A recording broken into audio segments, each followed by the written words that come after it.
Hello, sir. Hello. I Um, I guess we should start. Was it a problem that was it easy for you to join the live? no, yeah, no problem. My son was assisting me. Acha, okay, perfect. So we'll start We're with not the live as session. of now. I'm sorry, what? Are we live or we are not live? Yeah, we are live. We are live right now. Thank you. It's first time Yeah, for so me. Sudhanshu sir's texting that all the best to both of us. Thank you. So Thank you. Thank you. I guess we'll start. Um, Good evening, everyone, and welcome to another live session hosted by I am 1418. 1418 is India's first exclusive platform for 14 to 18 years old. And we are very pleased to announce that today we have with us as our guest speaker Mr. Akash Jaiswal. Mr. Akash Jaiswal has completed his post-combined training at NDA, completed flying training at Air Force Academy, and got commissioned into Indian Air Force as fighter pilot. He had also been deployed to Western and Eastern Frontline fighter bases for almost half of the flying career. He was also a combat flying training instructor for budding fighter jocks after doing instructional course at Tactics and Combat Development Establishment, which is Indian equivalent of Top Gun. Subsequently, he did experimental test pilot post at Aircraft and Systems Testing Establishment (ACTE). ACTE is one of the six unique institutions in the whole world which train a pilot to become an ETP capable of understanding prototyping, designing and development flight testing of aircraft coming out of design board.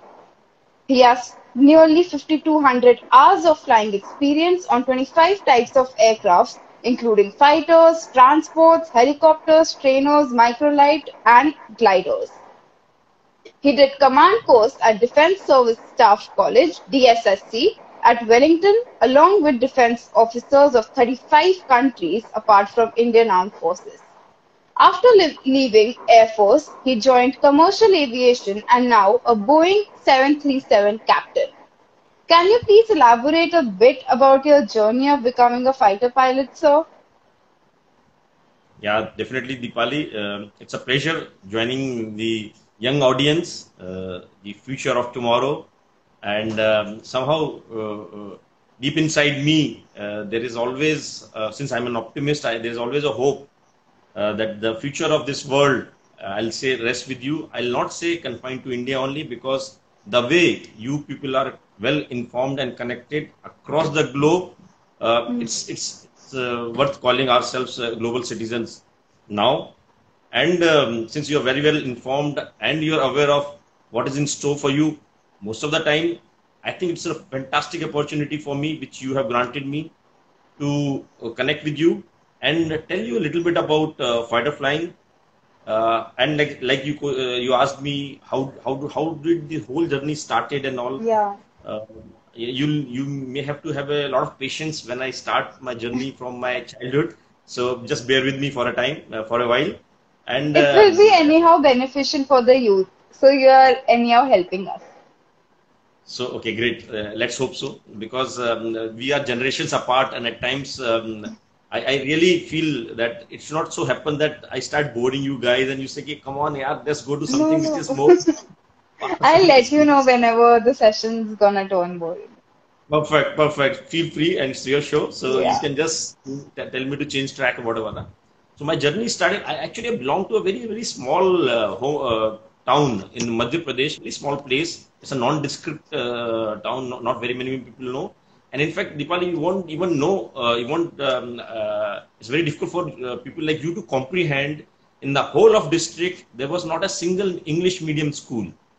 So, when I was doing my primary education, some wise men advised our parents that the boy is bright, let him write entrance test for Sainik school.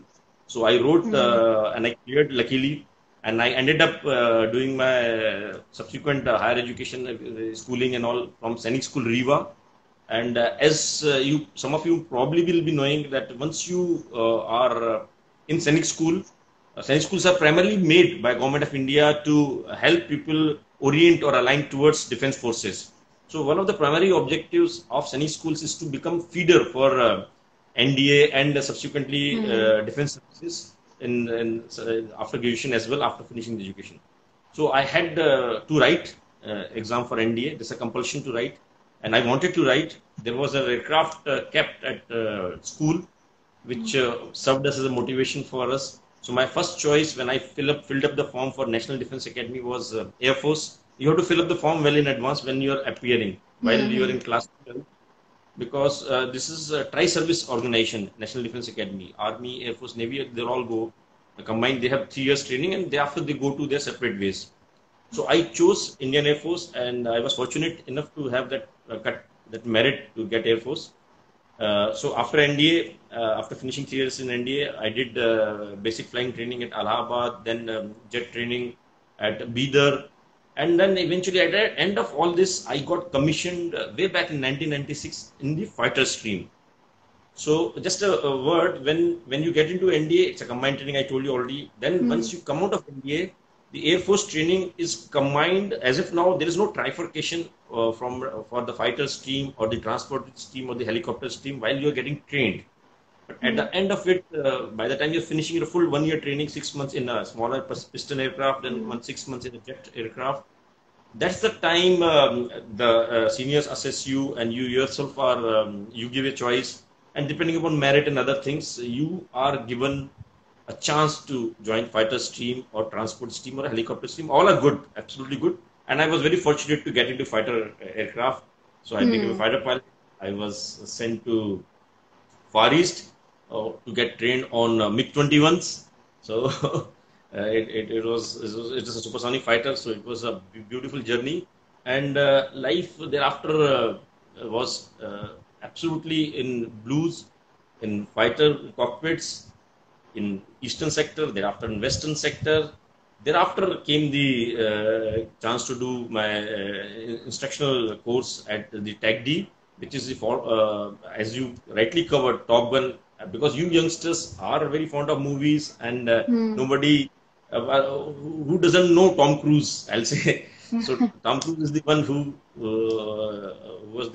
was Maverick in Top Gun, and who had actually brought home this fighter culture into a lot of households way back when the movie was released. So TACD is very akin to what the Top Gun school of the USAF is, and they teach you the combat tactics and all, and also make you an instructor to teach youngsters. So when we go back to Hmm. squadrons, you start training these young pilots to be proficient in combat, so that they can take on the Hmm. adversary. And after that, I also wrote an exam. There is an exam which you have to write to become a test pilot. So fighter itself, I'll say, is very difficult to come by. Very very top notch thing which you can ever achieve, becoming a fighter Hmm. pilot in Air Force. But then, to be best among best, you have to be an experimental test pilot, and for that you have to write an exam, get selected. They take your flying test and a lot of things. And as you brought out in your introduction also, there are only 6 test pilot school in the world. And Hmm. we are pride in saying that Indian ASTE, what you Yeah. correctly said, Aircraft and System Testing Installation, is one of the test pilot school. And in fact, we have some kind of a mutual training and exchange coming up, and where we can go abroad also to get trained with them. And those things are happening. So we get to be in tune with the latest technology which is going to come in the market, and which the Air Force is going to need. So you are in times, you are absolutely updated with the latest technology. You are helping the end user, which is the Indian Air Force itself, to liaise with the manufacturers or the designers, get the product which you want. So this is what the test pilot's job is. Hmm. The test pilots actually fly the aircraft which are not yet flown by anybody else, which actually is not come up. It just comes out of the Hmm. design board. So designers are designing the aircraft. They are not sure whether this aircraft will take to air, fly worthy or not worthy. So you sit with them, do some ground runs and all trials in a very, very incremental way. Then So, you but take to then, air. sorry to cut you off, but isn't it risky for the test pilots to like drive a jet for the first time? So, isn't it very risky? As you rightly pointed out, test flying is inherently very, very risky. It is Hmm. fraught with a lot of risk, and in my career, with very close friends, I have lost a few of them during test flying. I have lost. I have not. It is not to scare you guys or to discourage you, but it is just to tell you the hazards or the risk which comes with the profession. So I just wanted to tell that part. That's why I said Hmm. yes, it's inherently very risky, and we have lost a lot of postmates and colleagues in fighter flying as well as in test flying. So that's one So answer. how do you deal with the losses of your friends, like the ones who you're working with, and the next day you know that they are no more alive? So how do you deal with the losses? And then do you wish to go to work again? Like it would be very hard for you. This is this is this is amazing. This is a very, I'll say, why it's an amazing question, because it stills the feeling, the Hmm. feeling which deep inside you. Because as a fighter pilot, when when you see a guy, when you see a fighter pilot in public life, or if at all you were to see his pictures or coming up anywhere, if you would have interacted, it symbolizes a very bold face. You know what? It's a very, Hmm. it's like a risk taker, a very Yeah. aggressive stance. And if you've seen this guy, because Abhinandan was in news for a long time because of this, Hmm. after Balakot thing, what had happened, and the air skirmishes and all, whatever happened. So he is really a national hero. And when you look at him, and when you look at the other fighter pilots, in whatever in little bit interaction you all must be having, you see a very bold guy, a very, very strong character, Yeah. which is going to fight for the country and all. But as you rightly pointed out, the moment you go back and see the losses, like Dipali, I'll tell you, out of 60 of us who became pilots in way back in 1996, our 14 of them are no more here. Okay, so that's close to about 25%, like about 20 Hmm. 25%. Leagues are already stars there. And recently we had this 25 years celebration and get together and all. It's all nostalgia and tears and remembrance. This is what deep down which makes us human and a little, I'll say, vulnerable. Yes, of course. But then Yeah. that's the way it is. And another thing I like to just add here, because you probably have you wouldn't have understood. You will get the sense of it once I tell you. It's going to be a little longer now. Today in newspaper there was a front page advertisement about a movie which is going to be launched by Karan Johar, Shahenshah. Okay, so Shesha. this Yeah. Sher Shah, correct, Sher Shah. So this movie is regarding Captain Vikram Batra. Hmm. Now, why this is very important? First of all, I myself had taken part in Kargil War way back in 1999. So that is one aspect. The second thing, which is very important in Captain Batra's team, there was a NDA colleague, a senior of mine, who was part of his team when they were doing all these ops, capturing those heights and all. And unfortunately, we lost Captain Batra. He got PVC. There was another junior of mine, 90th course, Captain Manoj Kumar Pandey, and he was also from Sainik School. And then he was my immediate junior. He was my understudy when I was in NDA. He was 2 courses junior to me, so he was like a younger brother to me, and we lost him as well during this Kargil ops way back 1999. So when I saw that thing, and I said, "Okay, what a way when I'm going to interact with young future of the country, and this thing is coming up, and 15th August is right around the Hmm. Right corner. at the corner. Power is already at its best. Then Neeraj Chopra won that javelin throw. Is again Yeah. monument. Uh, and the feeling when he was standing on the podium with the tricolor whirling above him, and the national anthem being played, the goosebumps, and the feeling is so amazing. So I see, when we recall our colleagues, when we recall our juniors, be in army or in air force, wherever, there is a deep sense of loss, but an immense sense of pride, that wow, this is the life we have lived, and that's the real life. Probably it's a big takeaway from one's life. Big takeaway. So whenever you like used to hear national anthem or anything that's related to our culture, you definitely would get a sense of nostalgia of how you practiced and everything. You were associated to India. So that's great. And there are so less people that value our culture and are heroes, are literal heroes. But do you think that movies like Sher should be like made more? Because it's always once in a blue moon that movies like Uri or Sher is made. But I guess that there should be more recognition for fighter pilots and our Indian Army. Yeah, so I absolutely agree with you. And there is one more movie I think is in pipeline, Major, because those guys, the fan club, the Major Unni Krishnan fan club, and all, they keep tweeting me and they keep apprising me what is happening. So that's another Hmm. good thing happening. And Deepali rightly said so, because I guess it's for us also, who were in uniform or who are in uniform, and it's also the government of India, to somehow help us. That value addition has to come up, help us rally the support, the motivation among the youngsters, so that by any means, I'm saying by movies or some media or whatever way you should they, wherein the best, the cream of this country should feel pride in joining the defense services, which was lacking, I'll say, a little bit in between. In our times, it was good. It dipped a little bit. But like you said, this movie and this kind of culture will probably resurrect, or the enthusiasm and the zeal the youngsters should be having, because very difficult to tell a youngster or a person or a young adult like you or younger than you, that what is in store for him when they join defense services, and when they lead from the front, when they are doing a great service to the nation, what, how does it feel? It's very difficult to share a feeling.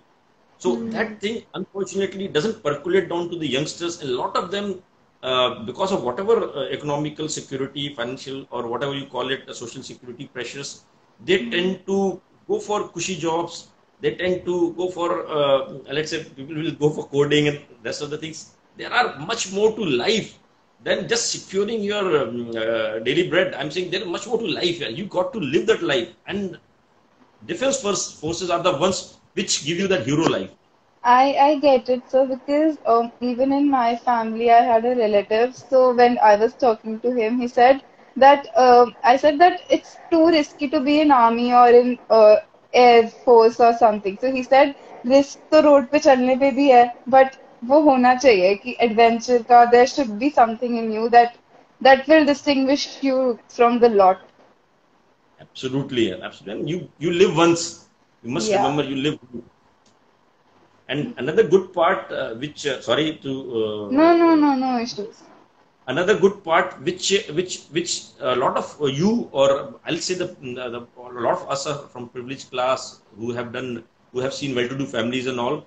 We have the option of getting into armed forces for a short period and then exiting if you want to.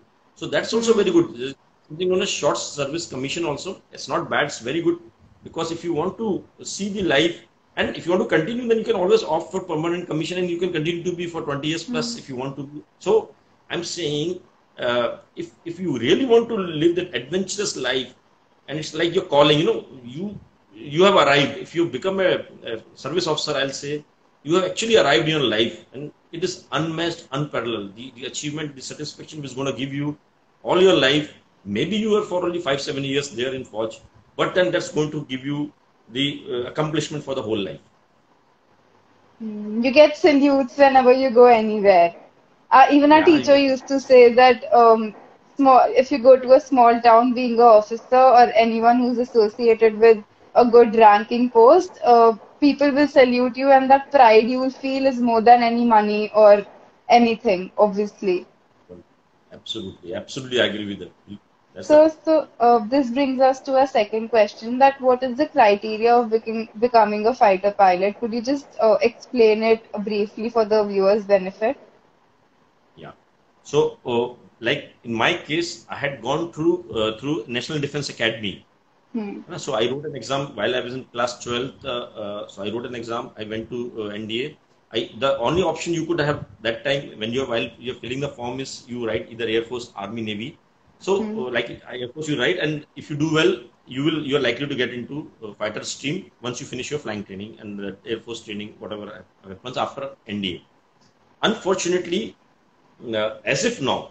it is still not open for girls like you or younger lot. Hmm. But very soon we are likely to have probably ND also coming up, opening its door for lady cadets. So the moment it happens, immediately after 12, even girls can join. But not to get disheartened, especially the ladies and those who couldn't make it to ND or those who are not aware, you can join defense forces and also air force after doing your graduation also. Only thing you have to be a little careful now. When if you want to become a fighter pilot, or if you want to become a pilot, I'll say, then you will have to have science subjects. Yeah. 11th, 12th also you have to have 12th. Basically, 12th pass should be science subject. That's one before joining NDA. And if you have joining after your graduation using FCAT exams and all, then you will have to probably have to do this thing. Science you have to take in graduation as well. So, and for the detailed eligibility criteria, you can also visit career Air Force.in. You people are all smart, Yeah. in tune with it.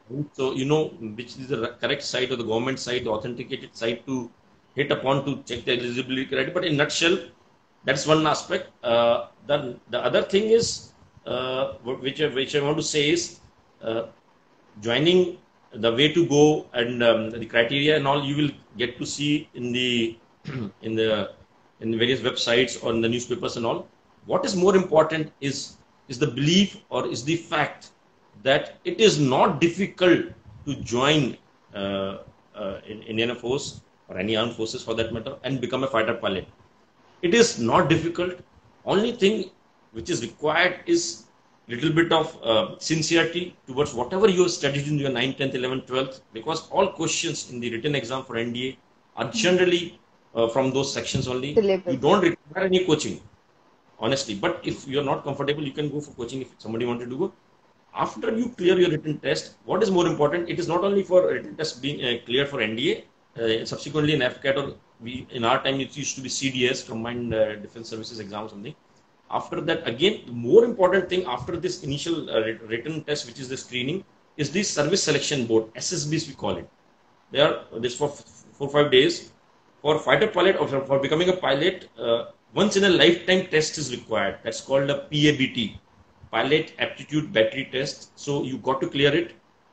You don't require superior skills for that. If you have that skill in you, you will clear it. It is more to do with psychomotors and ability to do multitasking and also your motor skills, which are indent, basically, which are your natural instincts. If you have that, you will clear it. No need to prepare for that. I guess there may be people who may be trying to do some kind of coaching to that. Somebody may subscribe to it. The most important thing, this PABT is one of the most important thing. Here comes the rest 3 days, 2 days of SSB, which is looking for officer-like qualities in you and me. And what is these officer-like qualities? They are the qualities which are actually which will define our character. I'll be little.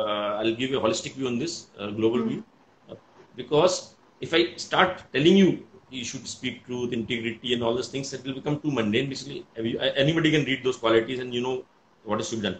But I tell you how we can inculcate those qualities, because our day-to-day habits, our day-to-day behavior in life with our peers, with our youngsters, juniors, with our seniors, with our parents, is what makes our habits, basically.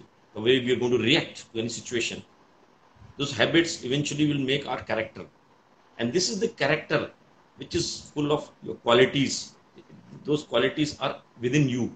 And these qualities, the team which is going to be there, those GTOs or the interviewing officer and all those guys are going to see, they look for whether this person, Deepali, has these qualities, yes or no.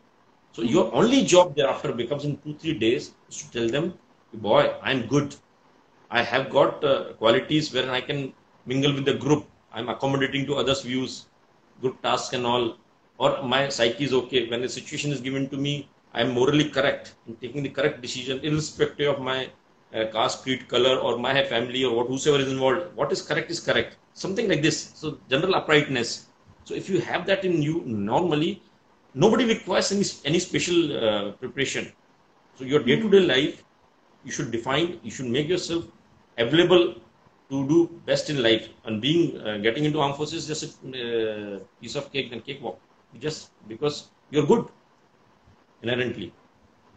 So, sir, are So there any medical standards also, like yeah, particular height or particular weight and particular health medical conditions? yeah. So the medical requirements are very very stringent uh, in Air Force, and especially I'll say for fighters, because fighter aircraft, it doesn't fly straight and level. You have to do Yeah, loop and full G and all. So medical, you have to be the best, have the best medical conditions. So as a thorough checkup is done, essentially you should have good eyesight. So people who are having glasses, they need to check in the website. There are certain percentage now. Some of the number. numbers are good, are permitted. I don't know whether the operated eye, the LASIK and all other they permit. Earlier they were not permitted. So I don't know. You have to check again. The rules do change with the technological Yeah, it advances. changes with time. Yeah, so you have to see that. Then one thing why sometimes who are people who are little short, let's say, or who have smaller leg lengths, okay, or the torso lengths are not fitting in, they may feel a little disappointed if they get rejected. There is a requirement. The anthropometry is very strict because you got to get into a fighter cockpit. You cannot be too tall and you cannot be too short to reach for the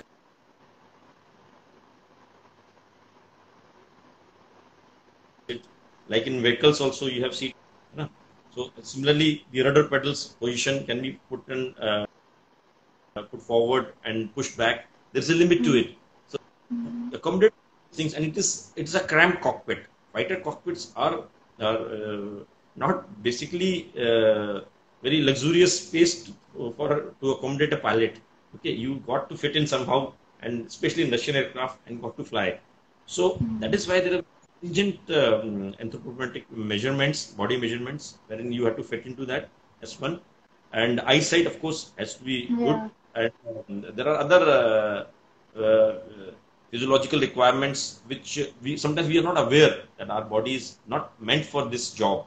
So that you have got to it. So, like I tell you, a misconception was there probably a long time back that women are not going to be fit to pull very high Gs for sustained period of time and continue to be medically available for the longer period of their life for fighter flying. But apparently that's not the correct thing. A lot of True. in air forces and all, they have been continuing for a long time. Though medically, yes, they are more predisposed to getting out of shape or because of pregnancy and other things, which are very natural. But they do come back to the fitness level if they Normal. are Yeah. determined. And that is why they have been inducted into fighter stream in Indian Air Force as well. Yes, sir. So, sir, what is the average salary of someone who's into Indian Navy? Yeah, it's a very apt question. I'll say in our Plus times, perks. perks, yeah. Okay. So in our times, probably we never went for money when we joined the services. And to be very honest, Dipali, whatever money a fighter pilot gets, he gets paid for his hobby. Because some you see, normal people they have to pay for their hobbies. But here is this guy who takes to air, who does air combat, who does loop, tumble yaw, and all sorts of aerobatics, fires gun on the ground, in the air, and he gets paid also for this. Yeah, look at this. You know? So money is incidental, but yes, of course, it does matter to a lot of younger, more informed generation, more informed people like you. I think it is a good compensation nowadays. After the seventh pay commission, government has been very magnanimous in giving a very competitive salary. Mind you, all defense services officers, they are class one gazetted officers. Okay, so their salary still starts at the very high level, and in increments are very fast. So I think starting will be about a lakh or something, but within few years you start getting much more money. And just so salary and increment and allowances, that's one part. Other part which is I'll say is very important thing is with something very akin to what is there in CV world is cost to company. So that is like you get canteen facilities, CSD canteen Hmm. facilities, you get medical facilities, then you get travel facilities, then you Yeah. get fantastic bungalows, accommodation. The social life in armed forces is one of the best. You can Yeah, ever imagine. yeah. Ever Hmm. imagine. So these are all perks. Okay, so that is why it all amounts to much more than what a corporate could have probably given you. A salary of 1.5 lakhs will be about at least 4.5 to 5 lakhs in the outside world. I'll say equivalent wise. So that's the Hmm. way compensation you draw being in Forge. So it's a good money or the reputation as well as job satisfaction is amazing. I mean, and you Yeah, make because friends in for life. corporate you get frustrated after working for like a year or two, but here you are also enjoying, you're getting perks, you're getting salary, and overall you're happy here. Yeah. Yes, And sir. what another thing which has happened is which used to be a little, I'll say, demerit or on a it was on a lower side for armed forces was frequent postings. So Hmm. a lot of people who have wanted to avoid getting into armed forces, the reasons were harsh environment, training, survival, forward area postings. All these things used to Hmm. be big lows where people used to say no. But I tell you, the good part is if you look around. Actually, if you look around, like we are today, we are conversating using the technology and face to face. Hmm. So this kind of network is available across the country. You as a tourist, you might have gone to Leh Ladakh also and to Himachal and all those hilly areas to Hmm. coastal region to everywhere. So you are well connected with everybody nowadays. That's one. Look at the roads; they have improved quite a lot. Hmm. Okay? Railways have improved, and air connectivity is very affordable. Or I'll say it is reached to far-flung areas very well now. Very well, those small airstrips have come up. Very well Hmm. connect those airports or small airstrips are also very well connected to mainland or other side of the rest of the country, I'll say. So getting in and out of a place of posting has become much easy. So, so that barrier of bad roads and a poor railway network, no air connectivity is gone passe. Hmm. Similarly, the technological things like mobile towers and all this has given us a sense of Hmm. connectivity, or you're as well connected being in Delhi NCR as you are in western sector somewhere close to, let's say, Ambala or somewhere, or further west Suratgarh, maybe other places. So or far east, close to Tinsukia, Dibrugarh, Chabua, those places. So it is as connected. So I'm saying this is another thing which is going in favor. You get to see new places and best of the accommodation is available now. The good government has been very magnanimous in not only in pay and perks, but also giving this upgrading the facilities for accommodation and all, because they want to attract talent and they want people to be really happy when they are serving. So, and all in all, there is a merit in now. There is a big change, I'll say, from 25 years back when we got commissioned, when we were serving, and now things are much easier, much better, and that's the way it is. So, sir, what does a typical day in a fighter pilot look like? Like when you were back there being a fighter pilot, how did you start your day? When did you start your day, and how was it? So I tell you, fighter pilot's day is or fighter pilot's life or the flying, the profession requirement is like whatever he has to do in combat against the enemy, he keeps practicing every day. The Hmm. only concessions which he gets in the peacetime missions is something that in very harsh temperatures and all, we generally like to say don't fly the aircraft because we want to preserve those hours and those critical components that they should not give up. For war, there will be no hold bars, but in fighter flying, but in training this thing, in training sorties of flying, there are some restrictions which come in. So a typical fighter life, I'll say, it starts with early morning briefing.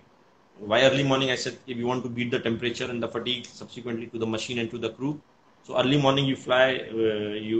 Okay. This flight program or whatever you want to fly next day is comes a day or two in prior because you got to prepare it. Hmm. I'll, typically there will be 4 aircraft which will simulate as a strike. Okay, they will go somewhere, drop bombs, engage ground targets, and then come back. Okay, so there will be two aircraft will be told to act as enemies, intercept these fighters, so that they should not be able to cross certain border or something to Bond, yeah, able to drop the bomb. So they'll try and dissuade them from intercept. crossing the border. They will engage them. But the job of those four aircraft will be to continue to achieve them, because eventually they want to destroy the target. Okay, let's say a nuclear facility in a hostile country, you want to destroy it. So there, it's like those kind of tasks will be given to you. So they have to somehow deliver the weapon there. So this mission will go. The briefing will be taking place around, let's say, 5:30 or something. You go. There will be a briefing about an hour. We will discuss how we go about doing these missions and all the how what is the action we're going to take if you spot an enemy, and then you go and fly that mission. Then you come back and go to briefing room for a debrief as to what you have flown, and you have various gadgets available which will tell you your track, where have you actually flown, could you engage the target and non. Your films and video films of the weapon delivery system, which will tell you the bomb has gone to the correct place or the missile is hit the other aircraft or not. So you come and debrief and you learn lessons, and you go out of the briefing room. If you may have to do another mission, so then briefing for another mission may also start. Especially the instructors or the supervisors, they may have to fly 2-3 missions in a day, training missions, because you are continuously training a young pilot to be a fully operational pilot to take the enemy during war. So he may have to go with again some new set of people to fly with them. Sometimes this young pilot also has to fly some more flights in a day. And if it is not a night flying, then the flying may continue till evening. Otherwise, there may be a split. Some people may be told to okay, go back, take rest, come back in the evening, do night flying. Now, fighter Hmm. flying, or by the way, you all fly commercial aircraft, they fly 24/7. Similarly, fighter flying is 24/7 business. We call it all weather flying. So you will have to go in the night to engage the target on ground, drop weapons and come back. And same the night, there will be intruder interceptor aircraft which will come and then try and dissuade you from going to the target. Come back, you have to fight, do night fight with them during night, and then come back. Then again debrief takes place. So day and night we keep preparing like this, and then at times we go to not at times, I'll say it's on a schedule basis, quarterly, monthly, or sometimes 6 monthly. You will have to go to a firing range wherein you actually deliver a weapon from the aircraft and see the accuracy. There are targets marked on the ground. It is well recorded. Whether you are hitting the bullseye or not, that's actually seen. So that's the meat of the matter that happens. Then you go to some air-to-air firing range also. You dummy targets are released from the aircraft and it goes away. And then you lock onto it, fire your missiles. So that's another thing which you do. So this all constitute the training part of fighter pilot. So there's a question in the comment section that I don't have any interest in defense line. So should I still join Air Force? I don't have any interest. I don't have any interest in defense line. So should I join Air Force? Like, should I still join Air Force? Hmm. See, I tell you something. Sometimes at a young age, and when there are too many choices, we are a little confused as to what is our calling. So, as I told you, the option is you can give it a try for short service commission if you want. If you don't like it, you can always move on. There's no Yeah. compulsion There's on no you to harm in continue. trying. There's no harm time. Secondly, you don't know what you discover actually. A lot of us are Yeah. very, a lot of us are very confused. Lot I'll say, because my own son, I know he's in 12th. He just cleared 12th. So when I speak to him, uh, I'll not say you're confused. I'll say you are bombarded with too many choices in life, and sky is actually, it's a big canvas open to you now. You can try anything actually, and that's a good thing also. In our times, probably the moment I stepped into Seni school, probably moment I went to NDA, my life was with blinkers on. I start running in one direction only. So probably you guys are having too many options, so this confusion comes. But irrespective of that, there is no harm in exploring, and if it is your calling, then go for it. Yes, so that's what he's writing, that I am a bit confused and he'll probably figure things out. Okay, no problem. All the Thank very you. best. I wish you have some clarity somehow. Yeah. There's another question. What percentile move on to become test pilot? Like, what is the success rate of becoming a test pilot? Yeah, I can understand. See, within some age bracket, after you achieve certain amount of experience in fighter flying and done some kind of instructional tenure and all, you get a chance to write test pilot exam. It's a very competitive exam within the Air Force. And to be very frank, some naval pilots also they write. Okay, I tell you, the fighter flying is possible even in Indian Navy. And the interesting part is we will discuss this more maybe if it subsequently. So uh, those this testing establishment which I was talking about, ASTE, accommodates pilots after they clear the exam from Air Force as well as from Navy and from some neighboring countries also. So that's the beauty of it. It's a very tough exam. What percentile? See, only 4 5 seats are there in a year to become a test pilot. So there are very few of That's so us. hard. Hmm. Yeah, yeah. Um, so, sir, I guess that's the questions. But we have one more question. That what is the difference between Indian aviation and being a test pilot in Army? Like, is there a Okay, difference between the two? okay. I'll tell you. We have aviation branches, I'll say, or the streams in Army, in Air Force, of course, primarily Air Force, flying only, but Navy also. So all three services have their own aviation infrastructure and streams, and wherein they make pilots for themselves also. Army is only helicopters, rotary wing. Okay, as of now, nothing more. Air Force, all three fighter planes, transports, and helicopters. Navy also all three now. The Navy has got helicopters. They have their transport stream, and they also have fighter aircraft. In fact, the aircraft carrier INS and all, the MiG-29K or Ka, what we call it, imported from Russia, is a fantastic fighter plane. These two have Harriers earlier. So there is an aviation opportunity in Navy also. A good part is naval fighter pilots also. They get trained with us in our flying training establishments. So there is a brotherhood and there is a commonality as far as the fighting spirit is there. The tactics are there, essentially the same.